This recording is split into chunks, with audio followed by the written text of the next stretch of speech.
Hello' guys, মহাদেৱে সকলোৰে মংগল কৰক। আজি যিহেতু মহাশিৱৰাত্ৰি, সেইকাৰণে ৰাতিপুৱাই মই চাদৰ মেখেলা পিন্ধি ধুনীয়াকৈ সাজি কাচি মন্দিৰত চাকি জ্বলাবলৈ বুলি আহিলোঁ দেই।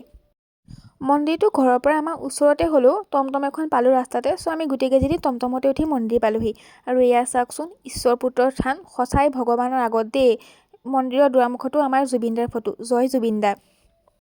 তাৰপাছত মই এয়া মন্দিৰ আহি পালোঁহি। মন্দিৰলৈ সোমাই গৈ প্ৰথমে আমি চাকি তাকি জ্বলাই ল'লোঁ ধুনীয়াকৈ।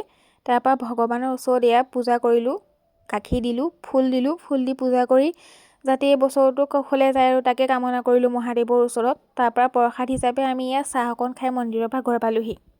ঘৰ আহিয়ে আকৌ ওচৰৰ বৰ্তাহঁতৰ ঘৰৰ পৰা এয়া ভাং নিছোঁ। আজি যিহেতু শিৱৰাত্ৰি, আজি ঘৰতে ঘোটা অকণ বনাম বুলি ভাবিছোঁ। যিহেতু আজিয়ে চান্স, আজিয়ে ঘৰৰ মানুহৰ লগত এনেকৈ খাব পাৰোঁ আৰু নহ'লেতো আৰু সম্ভৱেই নহয়, যি পিটন দিব নহয়। তাৰপৰা দুপৰীয়া আকৌ এয়া প্ৰসাদ খালোঁ, তাৰপাছত খিচিৰি খাই বৈ এয়া চাওকচোন মন্দিৰত যে ইমান ভিৰ। গধূলিকৈ আকৌ এয়া ভণ্টিয়ে পিজ্জা আনিছিলে, তাকে খালোঁ। আজিলৈ আহিছোঁ, বাই বাই।